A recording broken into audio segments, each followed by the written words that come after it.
right, so wanted to start off this week with trying out something new. I'd like to really do movie reviews. I know it says Libertarians in the title, but we like lots of things, and there's lots of things to talk about when it comes to libertarianism. And I think we picked a great one to kick this off. It's a movie that's I don't know that a lot of people actually know or have heard of. It's called PCU, and it's from 1995.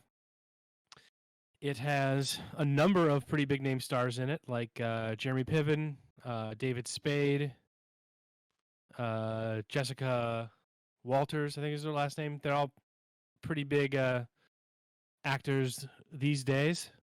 And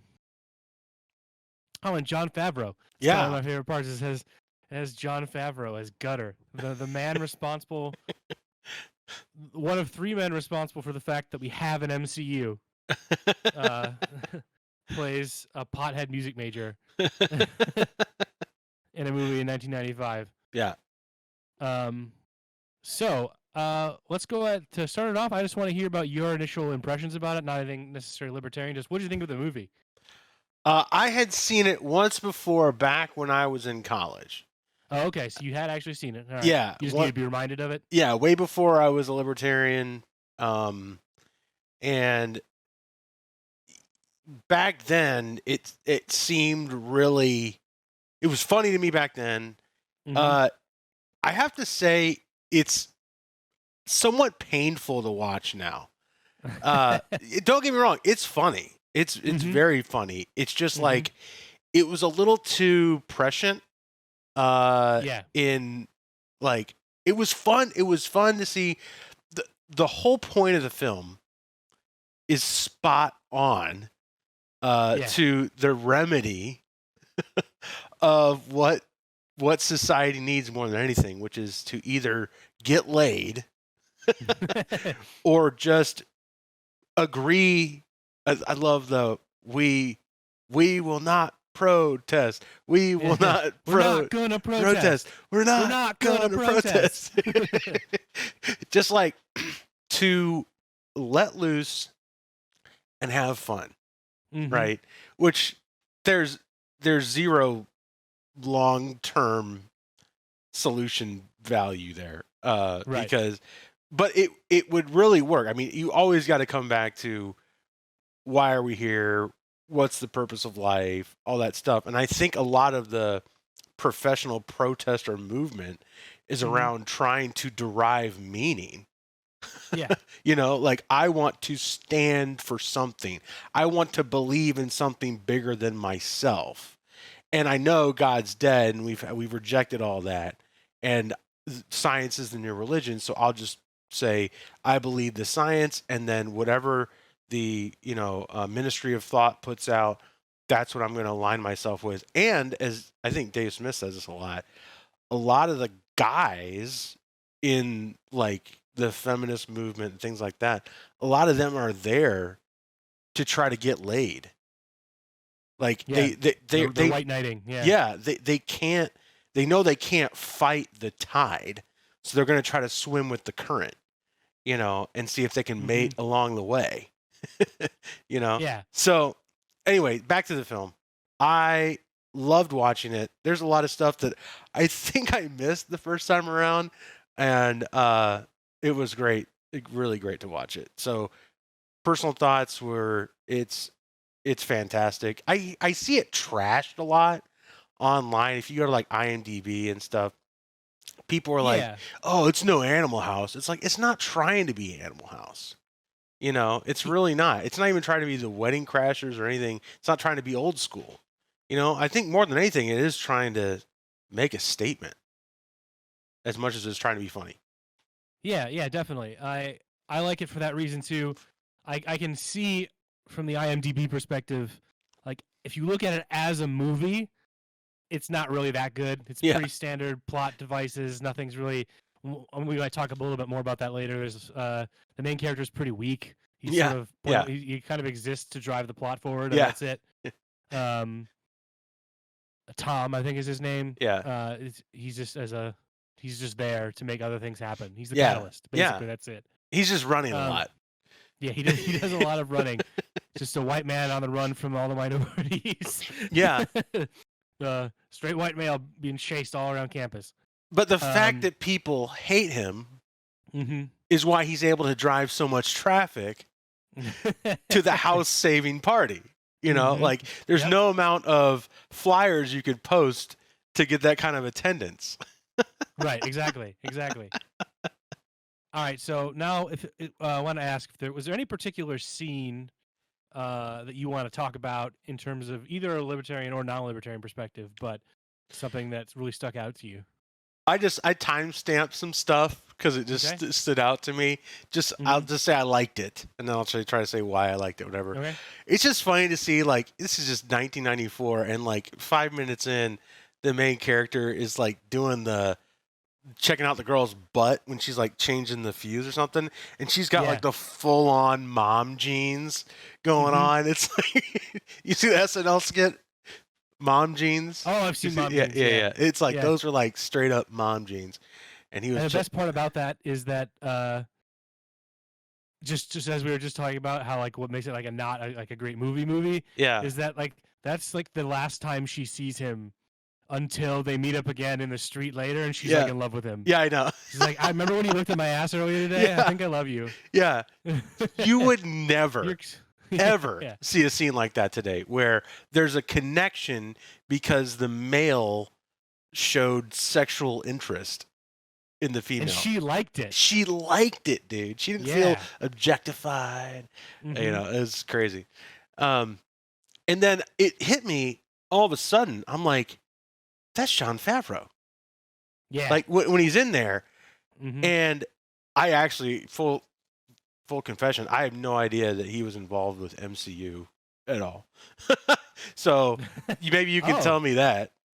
Oh, well, he was the director of Iron Man. Oh, wow. Okay. So he and Robert Downey Jr. and the guy who played the villain, I can't believe I'm blanking on his name now. It's not Josh Brolin.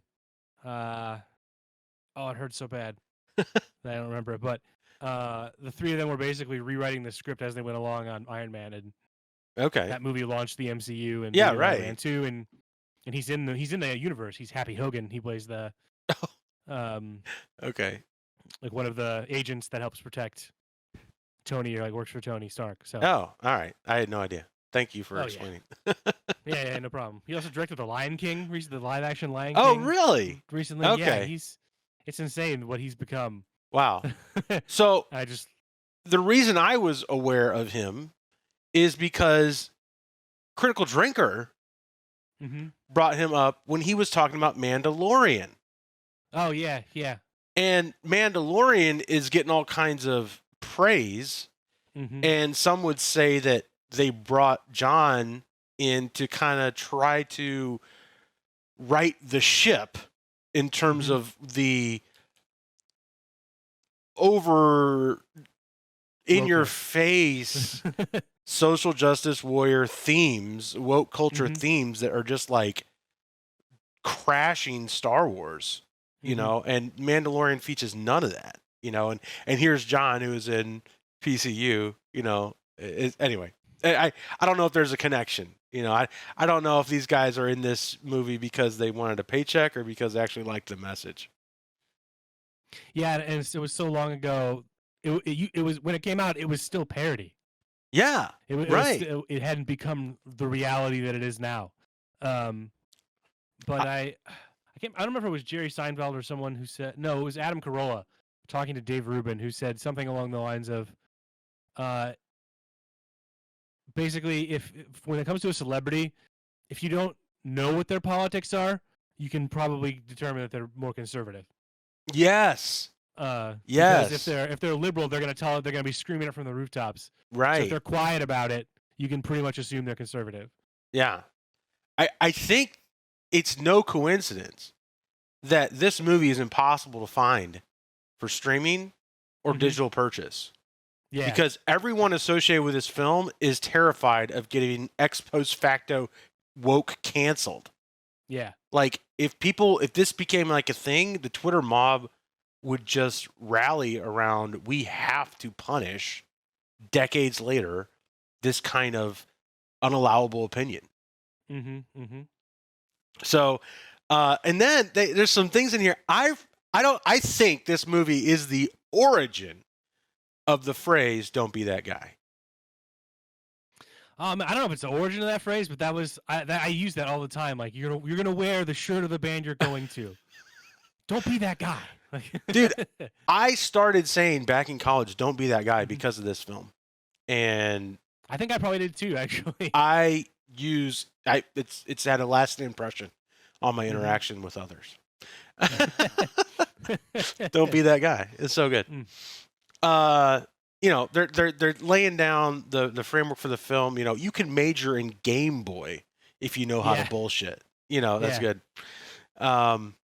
I love their the frat, the balls and shaft. Yeah. It's so good. Which is, some people might not know, definitely a play on Skull and Bones. Yeah, right. Yeah, but Secret fraternity, but they nailed those guys very well. And oh my gosh, one of the guitarists, I don't know his name, is a young Gavin Belson, who is the character from Silicon Valley. Do you know the CEO, the self-obsessed CEO that describes all the CEOs in that show? He's the rich guy of Hulu, the CEO of Hulu, which is like the play on Google and Hulu or something. Is it season 1 or season 2? It's many seasons. He is the top banana. It's been a while since I've seen it, but okay. Silicon Valley. That's awesome that he was. He was like just this stoner guitarist in it. So I didn't look up his actor name. And then I just, can you blow me where the peppers is? I thought that was so funny. He's tripping so bad. Bisexual Asian studies should have their own building, but who goes? The math department or the hockey team? Exactly. That was one I was. Oh my gosh! Yeah, that one was. I watched that scene closely too because the people she's talking to are actually horrified by her. Mm-hmm. Which is so interesting. It's so different from today. Yeah. That like what's great about it is that she's the villain and she gets fired, and she's a true believer. You can tell because that's why she doesn't want to talk to Randall, the Republican, because it's fraternizing with the enemy. She even says that she doesn't want to be seen with him because she's got this image to keep up because she knows if she's only working with him to get them off campus. He doesn't like him or his politics or anything like that. Yeah, she believes in it in what she's doing. So the two more that at the top of the hour, the feminazi is like, so if you're nice to them, they bring you things. Exactly. That's what. So it's like if you're nice to them, they bring you things. Yeah. And guess what? They want to. I mean, it's like this is amazing how this works. This is courtship. Yeah, exactly. Get you a brew dog? Yeah. We don't want to see your penis. Yeah, that's great. But it's perfect because it's also the jock who doesn't even know to be upset. Like, what? Yeah. Why are you yelling at me right now? Right. And then what in the speech, kind of the climactic speech there, he talks about us against us. That was my note. I should have looked back at the scene, but I wrote down us against us. Sorry, my nose itches. I only got hair.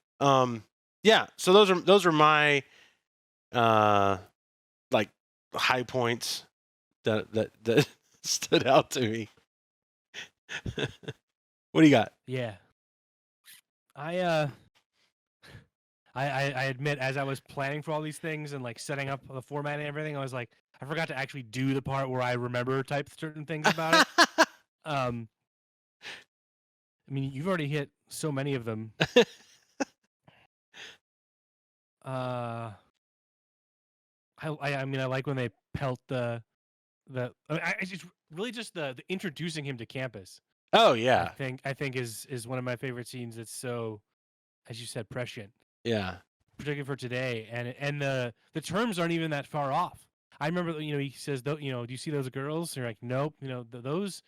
Oh, what about those women? He's like, no, those are wominists. Yeah. And so that was super close. At one point, they call it the wominists call it the phalliarchy. Mm-hmm. So that my was gosh. pretty close. And the cause heads. That's a The fantastic cause name. heads. Yes. The cause heads. Yeah. Yeah, they're gonna find out something. They're gonna protest it really hard for about a week, and then they'll move on to something else. Is what he tells Tom. And like at one point he flips his sign around, right, to the correct protest. Yeah, right? they have the protesting the wrong thing. And they turn it around. Yeah. Yeah. So all right. Been a little bit all over the place. Trying to think, what do we take away from this as libertarians? Other than, I mean, mostly they just nail. They're just prophetic, really. Sadly, Yeah. that this is basically what happened. The only part they get wrong is that if you plead with people, they can be rational. Yes. And that it all ends with, hey, what if everyone just come in and pay for a party and we'll have a good time? And then eventually they're like, okay, yeah, let's do that. It just takes the right people to get them in. I like it reminds me when the wominists are protesting the party and they're singing in a circle, and the one girl who lives in the pit like dresses like them and comes with bongos, and like a Pied Piper comes in and just starts singing like Kumbaya, and then like pulling them away. Yeah. So they come to the party and they're just like, instantly follow. It's funny because that's it's a joke in the movie, but it's also real in how we see people jump on things in Twitter. It's just this very Pied Piper thing. People don't know what they're thinking or they're doing. They're just chanting and they're singing, and then someone starts doing something different. They just follow that person if they give them enough authority. I don't know. What do you think about it in those terms? Good satire always lays things bare where you can think about them in a new way, right? And think about them in a fresh way. And this one helped me. I found myself thinking about it for a few days after I watched it. And that's always a sign of a good film. Mm-hmm. And I think like for our culture, I'll go back to the Jordan Peterson point, which I think is great. Talks about the role of the court jester.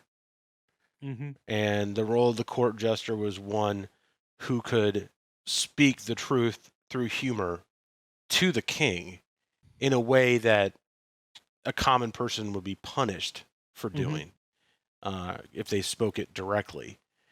And Jordan says that, the king who kills his jester is a tyrant. Mm-hmm. Yeah. And I think we have why going back to like why it helped me think about why do people protest and why is this the way it is.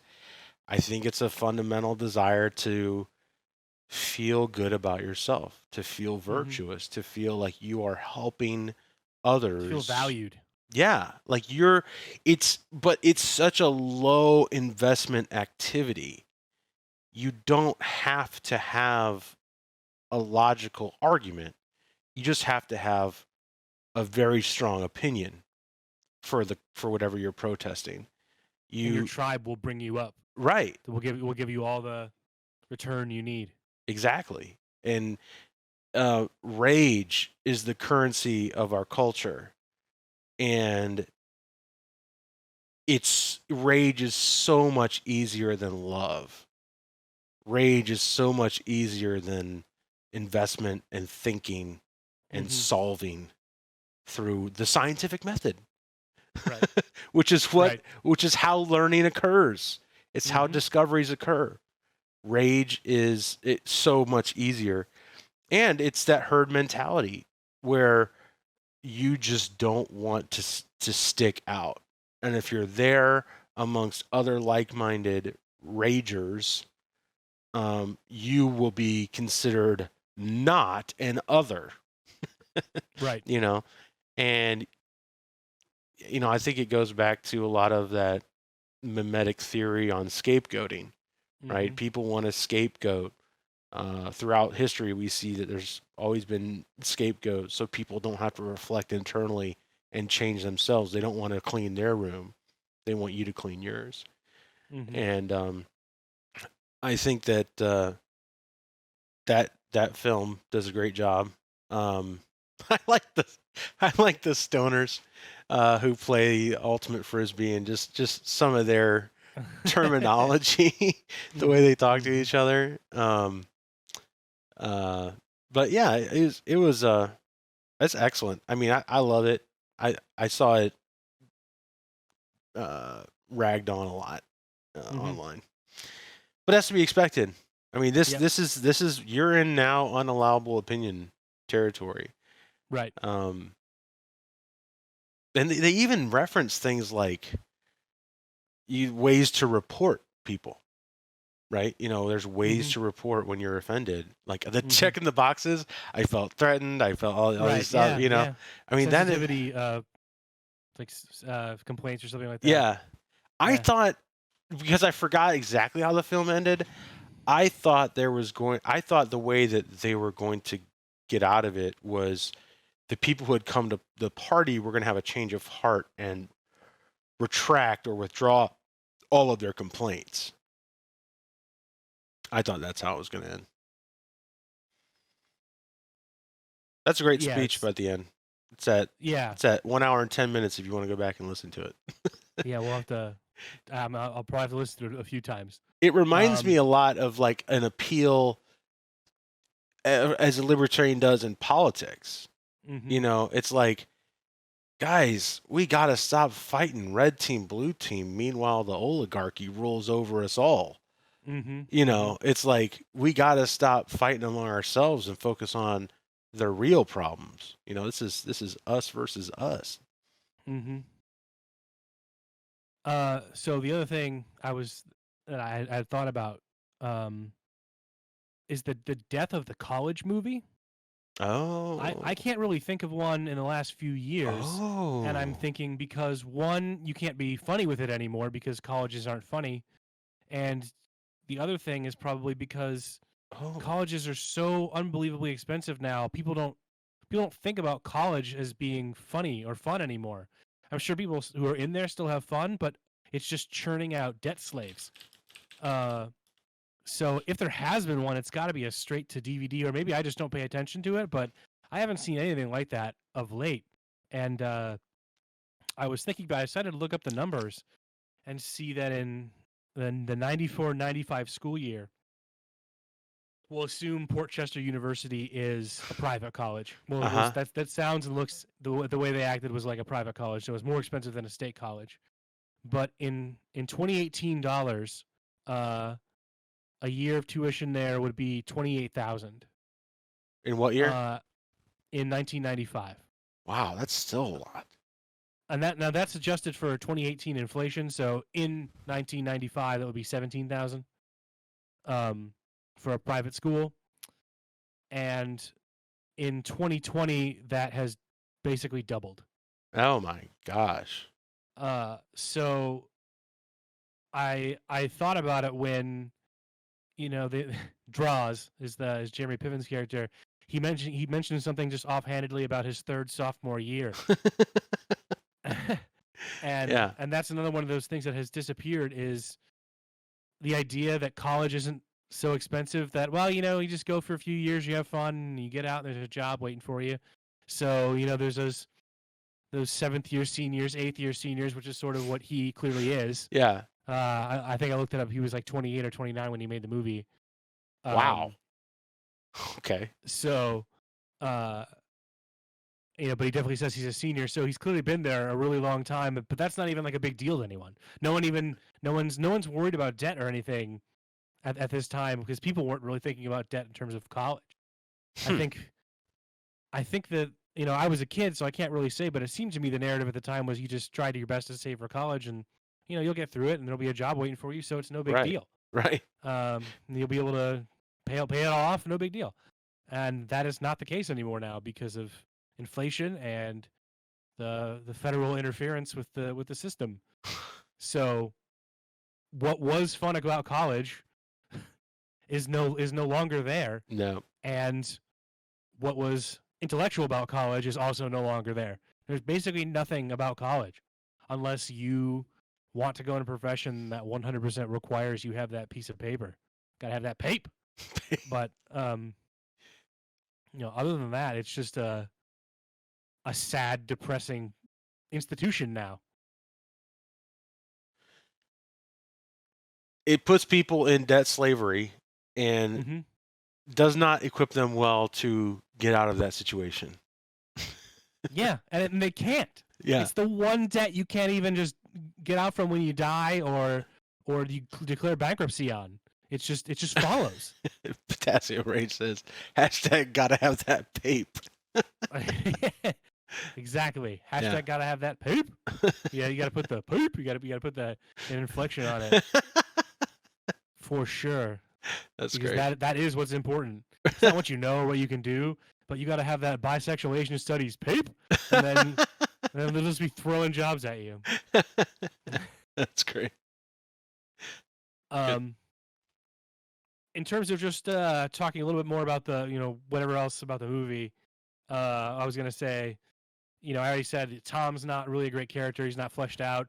He's gone for half the movie, running away from the rest of the campus. That's really his only point, until he reemerges at the end before he leaves, and he gets to talk to the chick whose literal only interaction is, "Show me where the room is," and I looked at her ass. Yeah.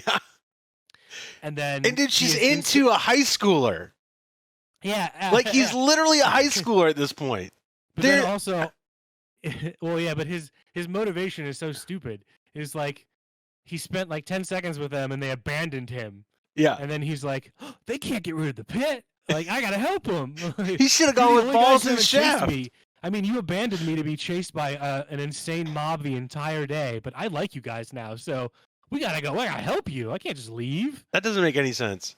No, it doesn't. Not even a little bit. Like, he would be perfect with balls and shaft. Yeah, exactly. He's looking for balls and shaft. Right. Yeah. He is. I mean, like, that's where he would fit it. Did they give us a scene on why that wouldn't work? I don't remember one. Look at that complexion. He'd be perfect. I think he just he doesn't have the. Oh, hey, thanks for the follow. Shit for brains. Shit for brains. Shit for the brains. Shit for brains. Shit for brains. Appreciate that, dog. Oh, you know the Critical Drinker? It sounds like maybe you know the Critical Drinker. Get him on here if you can. So yeah, like in just that, in terms of the movie aspect, and when you think about the plot, doesn't really make a whole lot of sense. They're like 10 complaints away from getting kicked off campus, so they trick them into having this party so they get more complaints. Yeah. But clearly their everyday life is getting complaints. Yeah. So it seems like you don't really need the movie. They could have just waited a week, and then they would have gotten thrown off campus, and they wouldn't have had the party to get behind or anything like that. And that'd be it, and they would have won. Yeah. The villains would have won, but instead they come up with this weird, contrived scheme to get them to throw a party. And paying the bill for damages doesn't expunge complaints. So unless they change what they do, or the protesting groups stop filing complaints, they're still gone. Right. And I also can't even fathom a scenario where the president of a university comes down to students and says, "You owe us extra money for breaking or damaging things," or something like that. Yeah. The amount of people in between that would pass that down. What is the president's real motivation here? To be an she's a true believer. Yeah, she's a true believer. I think that's clear by the way she says Asian. The way she talks to Randall. It's like, I don't want to be seen with you. I'm only dealing with you to get those cretins out of the pit, and then we're through. So she doesn't care about balls and shaft or. No, she didn't care about any of that. She just wants her touchy-feely, left liberal, awful campus. That seems to be her villainous. What a great villain. Except there's so many of them in real life now. Yeah, you'll never see that again. Anything else? No, that was great. I would love to do another one. Yeah, well, I think we'll definitely. I had so much fun. Just there's plenty of movies to go off of. Anyone in the comments at all, what I'd want to mention over time, movies that we should do. I've got some of the ones I'm thinking about. We got Mad Max. Yeah. I don't know if you see Fury Road, but that one in particular is amazing. It's been a while. Idiocracy. I've never Idiocracy seen is a that. big one to talk about. Thank You for Smoking is a really great libertarian I've movie. seen that. So that one's a good one to talk about. But so before we finish up, I just want to give it. So we'll have a 5-star rating and a 5 Rothbard rating. So your 5-star rating is going to be just how much did you enjoy the movie? Was it a good movie? And think of it just in terms of, as Hoppe would say, a movie qua movies. Okay. Well, I'm very stingy when it comes to movie ratings because I've got to reserve, 5 stars for just like 5 films at most, probably. Right. Yeah, I feel so. that too. I'm gonna give this one a solid 3. Yeah, that's exactly where I was putting it too. Yeah. Now it's the libertarian factor of it. The movie itself, I wouldn't say is. I guess it is fairly libertarian in the message it puts forth at the end. Just like, what, just they are trying to get us all to fight each other, right? And then when they do that, we win. They win, and we lose, right? So I think it's got a pretty good, pretty decent. So I think I'd give that a 3. Maybe also, I think 3 Rothbards out of 5. What do you think? Too high? I mean, there's no. I mean, what 3 would be as high as I would go. Yeah, maybe 2.5 or 2. I don't know. We'll have the best Rothbards here. It's almost like they don't bring really a lot of libertarian solutions or thinking to it. It's more like the reasons the parts of Trump that I like. Yeah, he just drives the left crazy. Right. That's what makes me happy. When Trump just calls out wokeism for what it is, and this film does that well. So it gets 5 Trumps. it gets. If we had a Trump rating, it would be a 5 Trumps. But I think we'll drop it down to a 2 actually, because I don't know where all this scale's going. This is the first one's hard, but you only got one thing to your first one to go off your measuring. So we'll call it a 2 Rothbards out of 5. I think in terms of a libertarian message you can take away from the movie. Like just off top of your head, like what Dallas Buyers Club would be like a 5 Rothbards. I haven't seen it, so okay. Well, that would be a good one to add to the list. Yeah, we'll have to add that to the list and talk about it. Yeah. I may. I actually just realized that I took some more notes about things, so I might actually just hit me. Tack these on really quick. Tack them. Yeah, she talks about the sensitivity levels on campus. That's what it was about. That are just way too low or whatever. But I appreciate it from a movie perspective. They do this like mini Scorsese long shot. I don't know if you picked that up. It's when they introduce the presidents to the pit when she's there to get them with the bill. They basically are panning around everyone, doing everything. I think someone's like on a skateboard, and that leads to someone else. Oh, yeah. So it's one long take. It ends with I think that skateboard person who falls. Yeah, right. So I was like, oh, they're trying to be a Scorsese here. They're trying to get a little bit of that in there. And the last thing was I thought there's a point where Moonbeam, one of the lead cause head, accosts the 2 stoners for putting the sign up on the tree. Yeah. And I thought it's the perfect dichotomy of their delusion, because she says like it's something like, I can hear that tree screaming, and if I catch you again, you will be sorry. Peace and love. Yeah. And then walks away. And that's like that is how they are and how they view themselves. Yes. All in one perfectly set of lines. Yeah, I love that. It was good.